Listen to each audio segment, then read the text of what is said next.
Dari HKBP Resort Parulian di pagi hari ini, saya menyapa Bapak Ibu serta saudara-saudara sekalian. Salam sejahtera bagi kita semua. Sebelum kita mendengar dan merenungkan firman Tuhan di pagi hari ini, marilah kita berdoa. Yalah Bapa dari tahtamu yang tinggi dari surga, berfirmanlah Engkau ya Tuhan, hati dan pikiran telah kami siapkan. Amin. Firman Tuhan yang menjadi sumber kekuatan dan sukacita bagi kita dalam melaksanakan aktivitas kita satu hari ini, Jumat 10 Juni 2022, tertulis dalam 1 Petrus pasal 2 ayat 21. Demikian firman Tuhan. Sebab untuk itulah kamu dipanggil, karena Kristus pun telah menderita untuk kamu dan telah meninggalkan teladan bagimu, supaya kamu mengikuti jejaknya. Mengikuti jejak Yesus Kristus. Saudaraku yang terkasih dalam Kristus Yesus, ketika berbicara tentang keteladanan, maka kita tidak perlu susah payah mencari figur lagi, saudara-saudara. Sebab kita memiliki Yesus Kristus sebagai teladan dan figur yang kita tiru kehidupannya. Yesus Kristus telah menunjukkan kepada kita semua bagaimana sebenarnya menjadi seorang teladan yang sejati. Di dalam kehidupannya sebagai manusia, ia memiliki perasaan sebagai manusia biasa. Normalnya bisa Yesus itu merasa lapar, haus, sedih, marah, dan kecewa.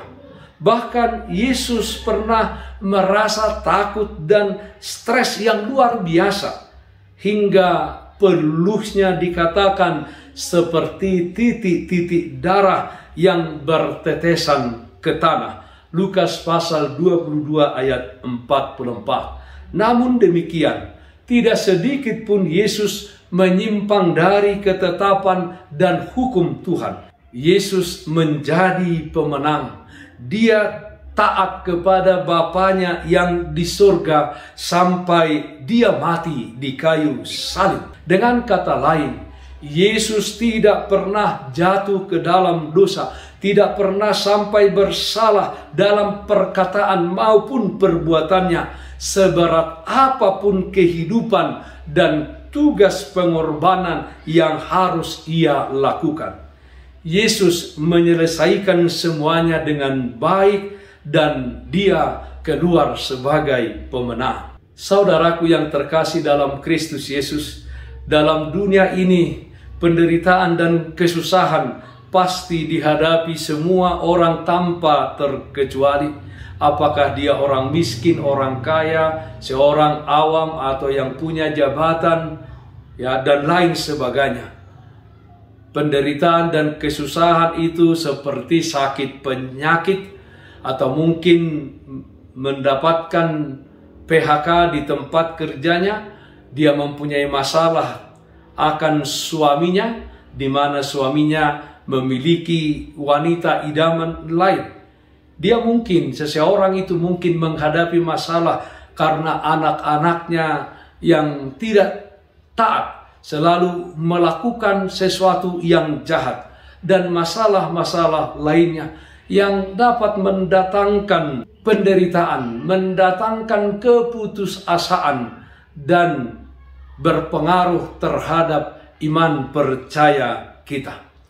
Marilah kita saudara-saudara menghadapi dan menjalaninya dengan mengikuti jejak Yesus Kristus. Kita tetap berada di jalur, di rel yang benar. Tidak ada perkataan atau perbuatan kita yang membuat kita jatuh ke dalam dosa atau membuat orang lain tersakiti. Bahkan kita hendaknya bangkit menjadi teladan dan berkat bagi orang-orang di sekitar kita, menjadi teladan bagi setiap orang menghadapi persoalan dan pergumulan hidupnya. Marilah kita, jika memang harus terjadi, kita menderita karena perbuatan baik yang kita lakukan, bukan karena dosa dan kejahatan kita. 1 Petrus pasal 2 ayat 20 mengatakan, sebab dapatkah disebut pujian jika kamu menderita pukulan karena kamu berbuat dosa? Tetapi jika kamu berbuat baik dan karena itu kamu harus menderita, maka itu adalah kasih karunia pada Allah. Kita harus percaya bahwa Tuhan senantiasa menjaga dan memelihara kita. Penderitaan dan kesusahan bisa terjadi di dalam kehidupan kita, tetapi pahamilah bahwa itu terjadi untuk memurnikan iman percaya kita kepada Tuhan.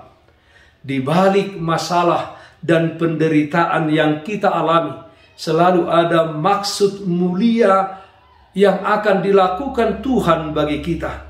Karena itu tetaplah kuat dan jangan mengeluh. Pengkhotbah pasal 3 ayat 11a mengatakan, ia membuat segala sesuatu indah pada waktunya. Mari kita mendedikasikan kehidupan ini untuk melakukan kebaikan dan kebenaran di dalam hidup ini sampai kedatangan Kristus yang kedua kalinya. Mengikuti jejak Yesus Kristus. Amin. Mari kita nyanyikan Bukende 698, Saihut Tonoku Yesus. Saihut Tonoku Yesus. Saihut Tonoku Yesus. Saleleng-leleng nai nanggodang hapor suhon. Say bengit doa manaon, say hutonoku Yesus, saleleng-leleng nai. Marilah kita berdoa. Yalah Bapa dalam surga, di dalam dunia ini, ketika kami menghadapi persoalan, kesusahan, bahkan penderitaan, ajar kami dengan kuat kuasa Roh Kudus untuk selalu mengikuti jejak yang Engkau tunjukkan di dalam menghadapi penderitaanmu sampai mati di kayu salib. Perkataan atau perbuatanmu tidak ada yang menyakiti orang lain, tidak ada dosa satupun di dalam semuanya itu. Yalah Bapa dalam surga, kami berdoa ya Tuhan, agar kehidupan kami senantiasa menjadi kehidupan yang berkenan di hadapan-Mu. Yang sakit, Tuhan berikan kesembuhan. Yang berduka, Tuhan berikan penghiburan. Di dalam satu hari ini, di dalam setiap aktivitas kami percaya Tuhan hadir memberikan kekuatan bagi kami. Dalam nama Anak-Mu Tuhan Yesus Kristus kami berdoa, terpujilah nama-Mu. Amin. Kasih karunia Tuhan Yesus Kristus, kasih setia dari Allah Bapa, serta persekutuan Roh Kudus, itulah yang menyertai-Mu hari ini, kekal sampai selama-lamanya. Amin. Bapak, Ibu, Saudara-saudara yang terkasih, taatlah akan protokol kesehatan. Bersihkan hatimu, bersihkan rumahmu, bersihkan juga pekaranganmu. Tetaplah berdoa kepada Tuhan, sumber berkat dan anugerah di dalam kehidupanmu. Salam sehat, tetap semangat. Tuhan Yesus memberkati kita semuanya. Shalom.